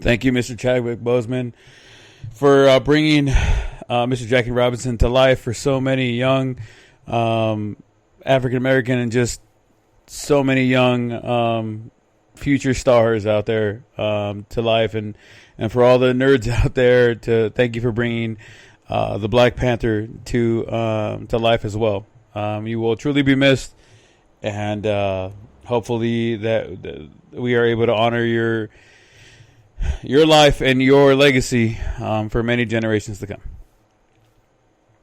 I agree. Shit, man, fucking shook right now. But moving on. I mean, we got to keep, the sands of time. We got to keep moving. Real quick in the NFL. The Ravens shocked the NFL by releasing cornerback Earl Thomas after an altercation that left the Ravens no choice but to let him go. There were conflicting reports on whether the Cowboys were still interested in having the Pro Bowler. There have been a lot of rumors, both pro and against, the Cowboys actually picking him up. And Jerry Jones said that he's still in the mix, but he's not a centerpiece on what they're trying to do right now. He would definitely be an upgrade on Clinton Dix, who the Cowboys picked up in the offseason. But if he doesn't go to the Cowboys, do you think Earl Thomas, where do you think he goes, Artie? 49ers? Somewhere where it's like, damn, that dude's going to make a big difference. I don't know, dude. I don't know. You know who's great at doing these projects of dudes that behave badly and all of a sudden they turn around and resurrect their career? Oh, New England Patriots. Oh, right? Jesus Christ. I hope he doesn't go over there. I mean, but it's true. It is. Like, yeah, you're absolutely. Look, going to get like these reclamation projects where they're like, all right, man, come over here, save your career, and if not, good luck, because ain't nobody else going to touch you. All right, well, look at Cam Newton over there signing for peanuts. Antonio Brown, Andy Moss. I mean, I just they always have these reclamation projects, right? What about the dude that was Revis Island, right? Didn't Revis Island? Oh yeah, Darrell Revis, yeah. I don't know, dude. Even the last dude, the pothead, he was over there with them for a little bit, right? And then he left with the team. How the big dude from, I forgot his name right now. Receiver, the one that Evan's always picking up every year because he's like, this is the year he breaks out. This is the year he behaves and puts it all together. Which when he's on the field, he is awesome. And I'm trying to blank on his name right now, dude. But whoa, everything okay over there? Yeah, I dropped something. I'm fine. All right. Yeah, that's who I definitely. Wait. When I want to put my money on a team that picks up a dude that's a troublemaker, Patriots are first on my list. You think the Cowboys pick him up before the Patriots do? I mean, I don't know. You probably would be better off with that one. I mean, all I've been hearing is yay and nay. Half the people are saying no way, no hell. It's not happening. The other half is going, bro. He's been trying to come to the Cowboys since 2018. When he walked over to the Cowboys locker room and told Coach Garrett, "Hey, come get me." Right. Yeah, and then the very next season, what happened? He got hurt. He flipped off the Seahawks. He flipped off the coach. He's like, "Fuck this shit, I'm out." He went to the Ravens, had a great season last year. He was trying to get traded left and right, and it just wasn't happening. Cowboys definitely need an upgrade at the safety position, and he would definitely be an upgrade over Clinton Dix. He's getting burned left and right in the practice squad fucking games right now. So please God, for those of you guys listening, as we always say, if anybody's out there listening, Cowboys, go take a real hard look at Earl Thomas. He's a Pro Bowler. He wants to come to Dallas. He wants to play for the Cowboys. Why not give him the opportunity? If he's willing to come to the Cowboys, he's willing to take a team friendly deal. So let's make that happen and let's solidify that defense and make some things happen. Speaking of players and speaking of football, it's that time of the year again. It's fantasy football time for those of you guys, right, playing at home. If you guys aren't playing fantasy football, whatever, you guys are more than welcome to head on out of here. Don't forget to check the comments and stuff like that.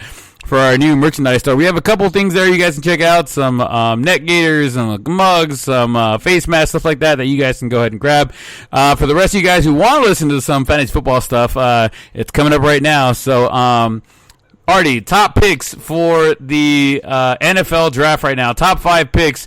I threw the top 4 up there. You gave me number 5, but top 5 right now: McCaffrey, Saquon Barkley, Kamara, Elliott, and Cook. In that order, you think that's what they're going off the board? So, I mean, I would definitely take Elliott before Kamara. It's the first time that I think you are selling a cowboy short. I like Elliott because it's like, what is it? Like death and taxes. It's the only thing that's guaranteed. Like, I really think that dude he's pretty damn solid.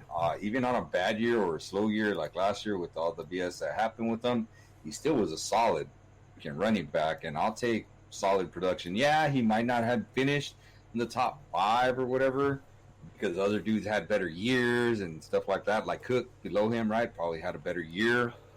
But he's still just like kind of like a safe pick. I like safety net picks, right? If you're drafting top 3 guys, like he's a top 3 guy for me. So if he's there and I'm at that 3 slot, then I'm going for him, right? Right. But that's not to say, hey, Kamara's not worth the 3 spot, Cook is not worth it, or whatever. I'm just saying for me, I like a safetyness, and I think Elliott is a prime piece in a very, very good Cowboys offense, you know? Yeah. And I think just another year together just makes him better, you know? Yeah, I'm with you there. That's what I would take. I would take McCaffrey, Saquon, Elliott, Cook, and then Kamara. Probably in that order. It just depends if you're doing a PPR league, then maybe Kamara and Cook could flip it. But I mean, damn, they'd probably still take Cook over Kamara at number 4. Right on, right. Well, I mean, obviously, I posted the top 4: McCaffrey, Saquon, Kamara, and then Elliott. I've been reading a lot of stuff. I had a draft already this past weekend. I have another one coming up this weekend, and then I have 2 more coming up, one with you guys and then one with another buddy of mine, which I ended up in 3rd place in my buddy's league. So I get a free season over there. I've been a bridesmaid like 4 times with those guys and never won it all the way. So I mean, it is what it is. And I will. You've been a bridesmaid because you barely. I know. I barely made, I think, 1 playoff or 2 playoffs with us. But definitely coming out this year. We're different strategies and whatnot. But I honestly think right now, as far as the NFL fantasy, what the fantasy football gods are saying is McCaffrey, Saquon, Kamara, Elliott, and then Cook, and then I forget who else they said after that. But those are the top 4 if you're going anywhere on that one. Want to talk sleepers with you real quick for those of you guys playing at home. I was looking at ABC Sports, and they had their top 10 sleepers, and I want you to give me a yay or nay. You think this is good? I'm going to give you a projected round. I'm going to give you a projected stat, and I'm going to give you the player. You tell me yay or nay if this is a good sleeper for those of you guys playing at home. Artie has won the Bridgetown Fantasy Football League not once, but twice. Correct? Actually, no. I think I just won it once. Oh, you only won it once?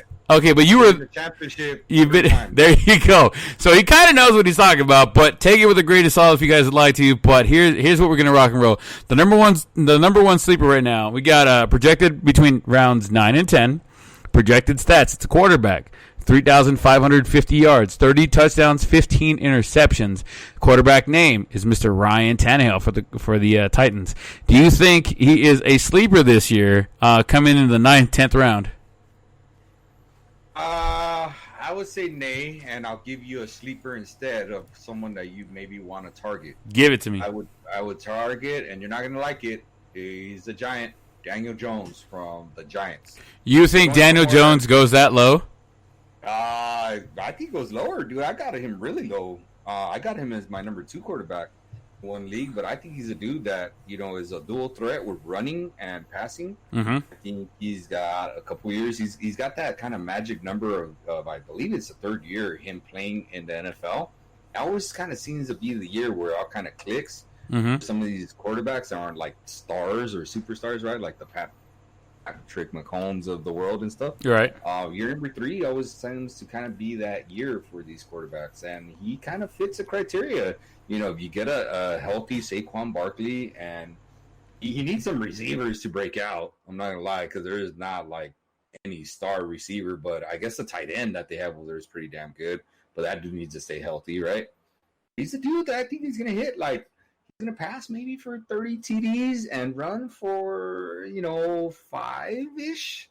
We're not talking about that's 35 TDs right there, and he'll pass for 3,000 yards depending if Barkley stays healthy or not. Because if they try to load the box, that dude's just got to air it out, right? Okay, it's a lot easier to air it out. Let me give you the number 2 big time sleeper according to ABC Sports today. Projected going in the 8th and 9th round. 4,200 yards. Once again, another quarterback. 28 touchdowns, 12 interceptions. Mr. Matthew Stafford of the Detroit Lions. Yeah, I could see that. He's got a solid receiver over there with Galladay. He is a dude that's going to sling it. It's not on a good team. He could have a bounce back year type of thing. He's capable of all that. I could definitely see that. I would drink the Kool-Aid on that one. You drink the Kool-Aid 8th, 9th round right there? I'm not taking him, but I could see him being a sleeper. I like it. All right. Projected 10th to 11th round, 480 yards rushing, 3 rushing touchdowns, at least 185 yards, and 1 receiving touchdown. Mr. Justin Jackson of the Chargers, the running back for the Chargers. What do you think? Do you think with Melvin Gordon gone, which means Austin Eckler and Justin Jackson is the backfield now, do you think Justin Jackson is a good handcuff? Do you think Justin Jackson is a good late-round pickup? Do you think he's going to get the stats that are going to be able to make him a solid sleeper? So I like Eckler. In the past, the Chargers, the way they ran their offense, Eckler, when he was the number 2 guy, was pretty solid, man. Even as the number 2 guy behind Gordon, he would get like a lot of vulture touchdowns. And Eckler's a small guy, dude. So if like that dude gets hit a little bit, I could see him being a little bruised and Jackson filling in just fine. So yeah, I again, that's a dude I could drink the Kool-Aid. Let me tell you, a dude that I'm really drinking the Kool-Aid in for sure is Kareem Hunt over with not Baltimore, the Browns. The Browns. I think he's really good. The problem is he's got a really good running back in front of Mr. him. Chubb. Yeah, Mr. Chubb, he gives us chubs every time he runs the ball, but he's a really good running back. You know what's funny is that in my last the fantasy football draft that I just had this past weekend, I picked up Kareem Hunt like 3rd to last, and I was like, "You motherfuckers done slept on a beast." And watch him go, and everybody's like, "No, Chubb's gonna fucking run that motherfucker." I'm all wait for it, because Kareem Hunt is gonna fucking come out of nowhere, steal some fucking some touchdowns, because he's a big 3rd down back, dude. Come on, bro, all day long. And everybody was laughing at me. I'm like, just wait till we get to the end of the season and see who's in the playoffs. Yeah. All right, well, I think he's going to be pretty good. All right, back to Justin Jackson, though. Running back for the Chargers, behind Austin Eckler, projected in the 10th, 11th round. What do you think? Do you think he's a good handcuff to Eckler if you can grab him? Or do you think maybe you should pass up on him? I think that if I draft Eckler, I'm definitely getting Jackson for sure. You kind of have to go for that handcuff in that spot because he's a quality running back. And I'd be scared of losing Eckler. Yeah. I would really be scared of losing him. So I really like him. And I think that's a great spot to probably go reach for him or whatever. I like it. I'm drinking the Kool-Aid on that one. Drinking the Kool-Aid. We got to make a shirt for that. Drinking the Kool-Aid. I'm drinking the Kool-Aid on that one. All right, here's another one for you. Projecting the 5th, 6th, maybe even the 7th round if you get lucky. Another running back, 750 yards rushing, 5 rushing touchdowns, 230 receiving yards, and 1 receiving touchdown is what he's being expected to happen this season. Mr. Raheem Mostert of the 49ers. What do you think? Oh, the problem with him, he's in like contract disputes, right, with the 49ers. So that always kind of worries me when they're over here in contract. Well, supposedly he's supposed to get more work now that Matt Breida is no longer in the picture. It's very exciting news for any future Mostat earners out there, according to ABC Sports. There is a lot of competition, though, for carriers with Tevon Coleman and Jared McKinnon in the mix, but Mostert has proved his worth and should be rewarded with more playing time. Therefore, more fantasy points in 2020. But what do you think, man? Do you think he's worth getting in the 5th or 6th round, or do you think you should wait a little later for him? I would say 6th or 7th round if you can. I would not take him. It just depends also, too, like, are you in a keeper league, stuff like that? If it's straight up, like with no keepers or anything like that, and a PPR and all that stuff, 6th round is probably the right spot for him. 5th, maybe the back end of the 5th, but definitely not the front end. Right. Like, you have like sandwich picks in the back end of the 5th. Like, yeah, maybe there, because you could go like quarterback and then receiver if you wanted to. I'm sorry, running back and then receiver, or running back and maybe tight end. Yeah. At that spot, depending on what you have and need and stuff, type of thing. So that's kind of go. Yeah, late 5th if you have a sandwich pick. 6th for sure. 7th. Oh God, he'd be a steal at the 7th. I think. Right on. All right. Let's go on to the next guy.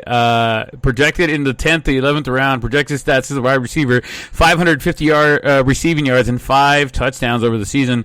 N'Keal Harry for the wide receiver for the Patriots. Harry, he did miss most of his rookie season due to injury and never seemed to get on the same page with quarterback Tom Brady, or former New England quarterback Tom Brady.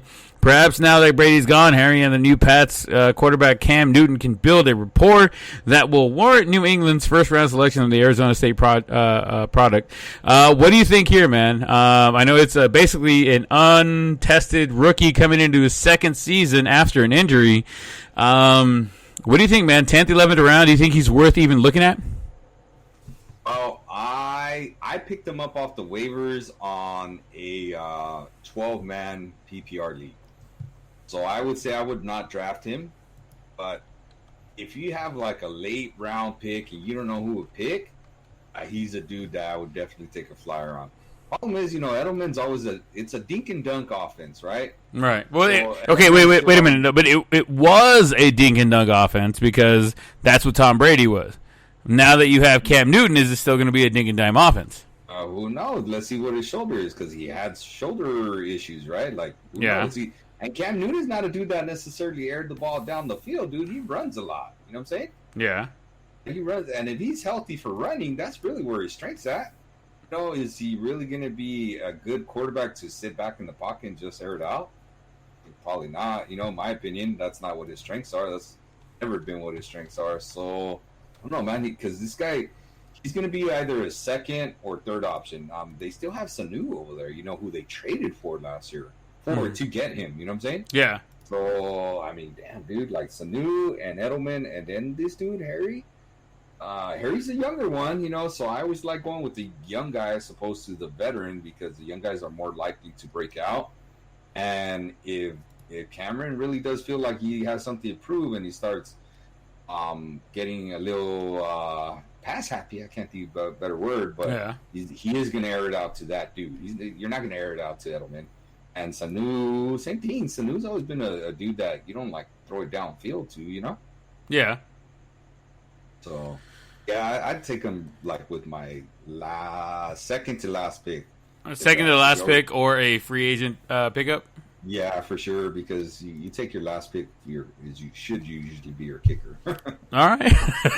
All right. I mean, I have seen some kickers go in the 4th and 5th round, which I think is fucking ridiculous, which is why, as you can see, I was in the 3rd place in that one league. Here, I got another one for you. Projected in the 9th, 10th round. Projected stats, another wide receiver, 715 receiving yards and at least 4 touchdowns. Mr. Alan Lazard, wide receiver for the Packers. The Packers didn't add any receivers in the draft, and that bodes well for Mr. Lazard, or Lazard, whatever. Who came out of nowhere to help Aaron Rodgers in 2019. He should be a solid number 2 wideout in Green Bay's offense, and it could be a huge fantasy pickup as he aims to build off his breakout rookie season. What do you think about Mr. Alan Lazard? Where's he going now? Where's he projected? They're saying 9th and 10th round. 9th and 10th. PPR league, sure, go for it. Why not? Non-PPR, I don't know, man. Non-PPR, 9th to 10th, yeah, maybe. But you know what it is? Aaron Rodgers, that dude always, a lot of. I don't know, man. He's a great quarterback to manage the actual game, but I think he's starting to lose his edge when it comes to like being a fantasy football quarterback. Let me ask you this real quick. I'm sorry to interrupt, but let me ask you this. Aaron Rodgers. I'm sorry we jump into this guy, but Aaron Rodgers. Do you think Aaron Rodgers stays in Green Bay any longer than this season? Is his contract out after this year? No, but he has been. There has been talk about trading him out to go pick up some people. I mean, if his contract ain't up, I don't think they trade him. I don't know. I don't know. No, but he's got a new quarterback. I mean, a new coach this year, right? Because he basically ran the old coach out the you guys, right? Didn't he go over there with the Cowboys now? Yeah, he's over here. McCarthy's over here with the Cowboys. Yeah. So I mean, it's one of those put up or shut up type of years for Aaron Rodgers, you know. Which is why I might want to target getting him. I know a lot of people are saying, "Oh, he's a buster, blah blah blah," because he just manages teams. He doesn't sling it no more. But dude, I mean, he ran the damn coach out of town. Dude. It was one of those coach or quarterback, and they kept the quarterback for a reason. Yeah, so that's why, like, I don't see it. But again, if he has a bad season, can you really trade him? You know, what are you going to get for him? Right. But if he has a good one, really, do you want to trade him? Do you want to get rid of him? You know, like, it's a double-edged sword, right? Right. All right. Sorry, we just got back into it. But Alan Lazard, what do you think? 9th, 10th round. Do you think he should be a little bit later? I think he should be a little bit later. But I haven't won a championship yet, so my fucking shit doesn't matter. I would take him a little bit later if possible. You know, I'd rather, take him a little bit later. If PPR, okay, sure. If you want to take a risk and you like him and stuff like that, go for it. That might be a decent spot again because it might be a put up or shut up type of year for Aaron Rodgers, and Aaron Rodgers can sling it to anybody. You know, can sling it to anybody. But I don't know. I also like Aaron Jones, the running back there too. I really think they should tailor that offense more to the running back, you know? Yeah, I'm with you there. So, I wouldn't mind. All right, here's another wide receiver for you, projected 11th, 12th round, with projected stats of about 720 receiving yards and about 4 touchdowns. Brashard Perriman, wide receiver for the New York Jets. The Jets just lost Robbie Anderson to free agency and gained Perriman, so they went and picked him up, who had his best year as a pro last season with the Tampa Bay Buccaneers. What do you think? Do you think he's going to be able to meld well with Sam Darnold, or what do you think do you think he's a good pick? 11th, 12th round, or even later in the draft, or picking him up as a free agent. Do you think that's a good pickup, or do you think maybe you should pass on him? I don't like the Jets. They're a team whose offense I'm going to stay away from. You know, if Bell falls on my lap somewhere, I'll take him. But other than that, man, I'm really not taking the Jets from anybody. Like, I'll pass. Hard pass from Artie on Berriman. Yeah. I think I got one. Okay, I got three more guys for you. Okay, here we go. Projected in the 11th, 12th round, 690 receiving yards, 3 touchdowns. Mr. Anthony Miller, wide receiver for the Bears. It's so easy to sour on Miller because you consider who's throwing him the ball. God damn it, fucking Mitchell Trubisky. But the Bears did pick up Nick Foles, who could pressure him for that starting position. Where do you think Anthony Miller for the wide receiver for the Bears ends up? Do you think in the later rounds, 11, 12, later than that, or do you think he's a free agent pickup? Wait to see 2 games and see where he ends up. So I mean, if you're taking him late, sure, that's not bad, dude.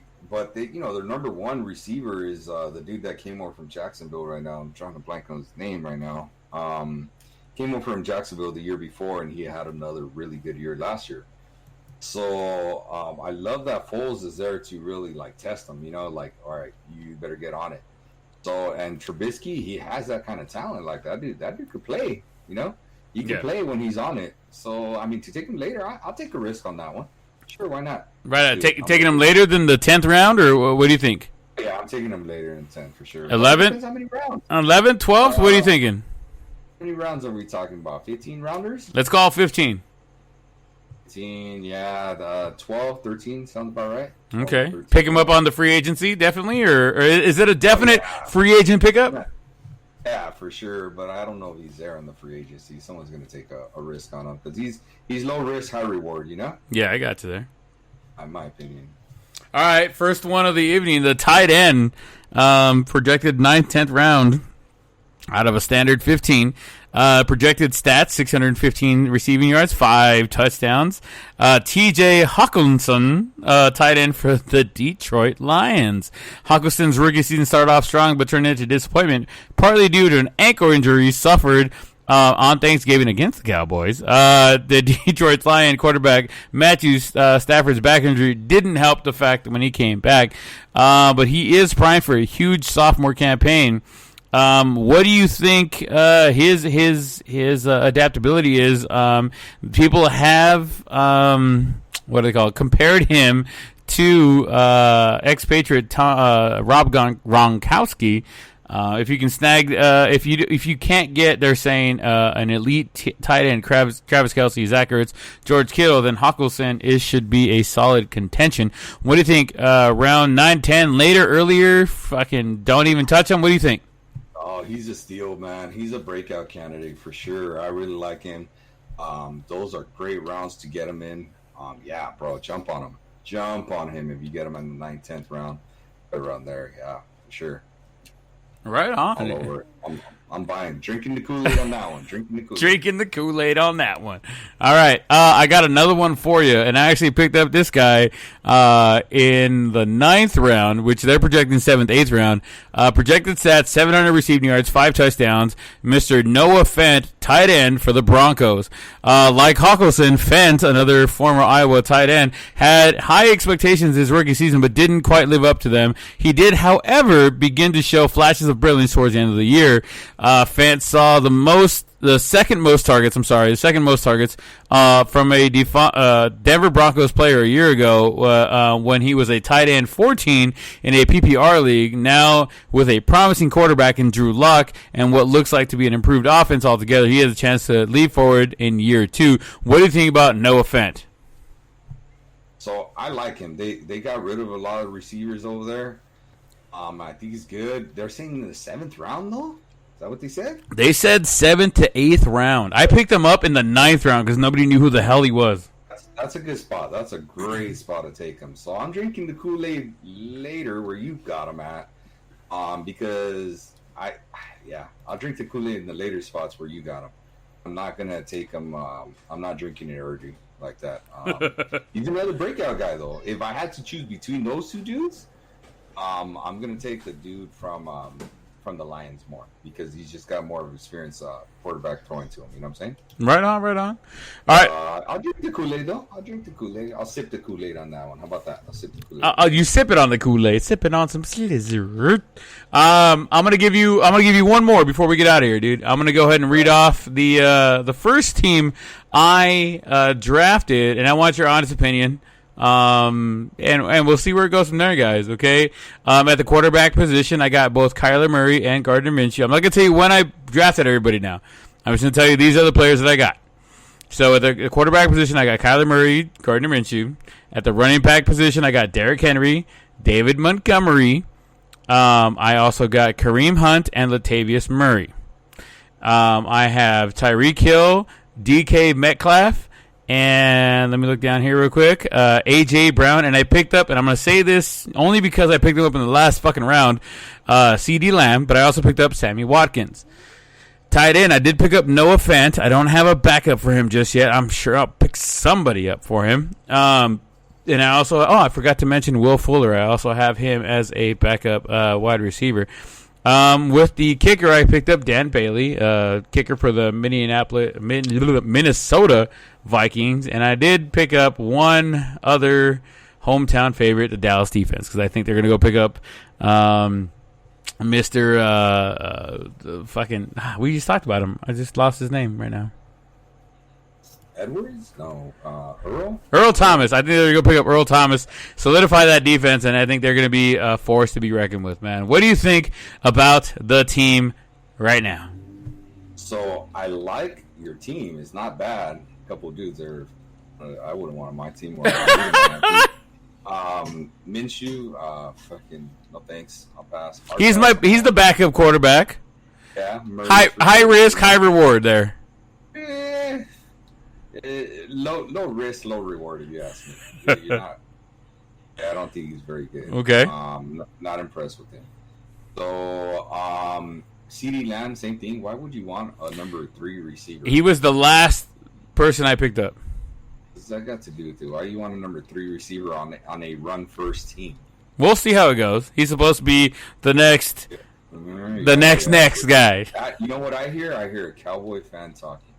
And he's not bad. He's the only, other than the Cowboys defense, he's the only Cowboy player that I picked up. Again, a number 3 receiver on a run first team. That's a rookie. Go ahead. What's next? Number 3 receiver on a run first team. That is a rookie. Just wait. He's gonna break out. Who's next? And he's not even my first running back receivers. Go ahead. I never said that. He's also not the first receiver on the Cowboys team. But I love your other receivers because I heard DK Metcalf, Tyreek Hill, Will Fuller, I heard Fuller, and AJ Brown, and I got Sammy Watkins. I'm not drinking hard pass. He got him late. I got him late. Relax. You're gonna keep his ass late too. But yeah. But the other 4, you got 4 legit receivers. 4 legit. You're hurting at that running back spot because let me tell you, you got that. What did you say, Montgomery? That fool got hurt and he's out for like 4 weeks. Yeah, like I said, I got Henry Montgomery. I got Henry Montgomery, Kareem Hunt. I picked him up, and Latavius. Late, but not early. Hey, it's not how you start, but it's how you finish. Yeah, but if you don't start good, you ain't gonna get but I do like your team. I feel bad for your mama. I'm just kidding. You don't know saying how it goes like that. Oh, I got you, man. Drinking the juice in the hood while something. Well, that long ass movie. Yeah. Seen that, right? Yeah, I know. I'm with you there, 100%. Dude, but I like your team, man. I like the gamble of the Cowboys defense. You know, like I don't think that's a homer pick. I think that's a smart pick. I like the gamble there. I really do. I appreciate that. Team, I don't like Lamb. I don't like Minshew. And yeah, once again, neither one of those 2 or 3 are my starters. So I think you're gonna end up dropping Minshew. If you ask me, I think you're gonna,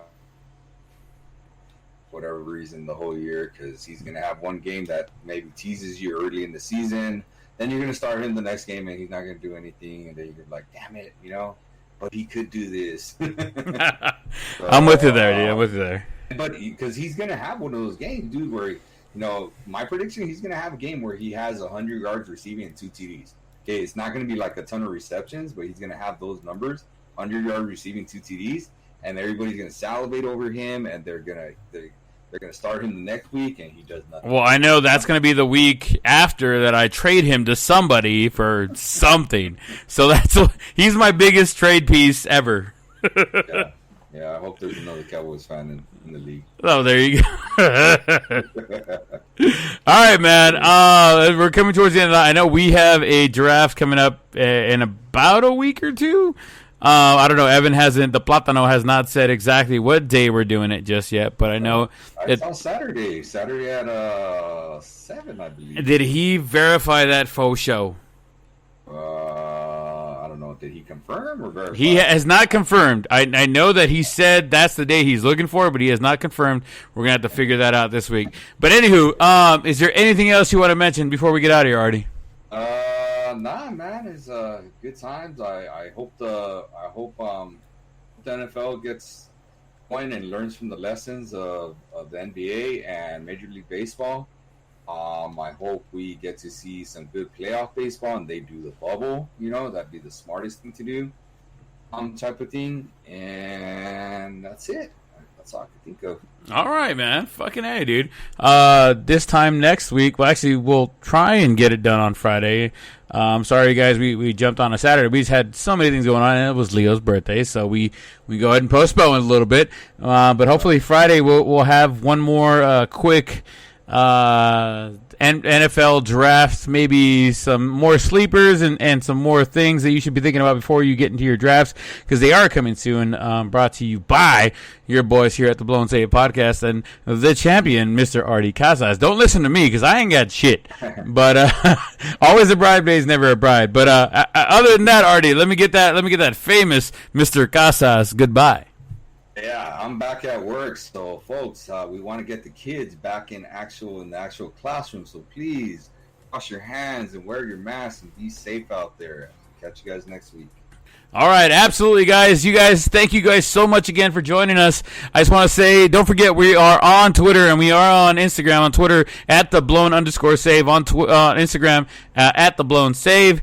Don't forget, you can also reach us out at theblown_save-podcast.com. Don't forget, down in the description down below, we are at teespring.com/stores/theblown_save. You guys can go ahead and pick up some of the very first initial gear that we're putting out there like that. We got some masks and we got some net gaiters and stuff like that you guys can pick up and show some support for the Blown Save podcast. Remember, guys, everything you guys do help us out with is going to help us continue to grow and be here for you guys. At the end of the day, we love you guys. That was Artie. I am Brent. I do want to say a special shout out to everybody who's out there listening to us. Everybody in India, Canada, Saudi Arabia, the Netherlands, Kazakhstan, I'm sorry, Germany, Brazil, Angola, everybody in the U.S., but mostly Washington, Moreno Valley, Fontana, California, La Puente, California, Bridgetown, Riverside, California, Patna, India, Los Angeles, California, El Segundo, California, New York, Bloomington, California, everybody who's listening to us on a proxy server. I appreciate everybody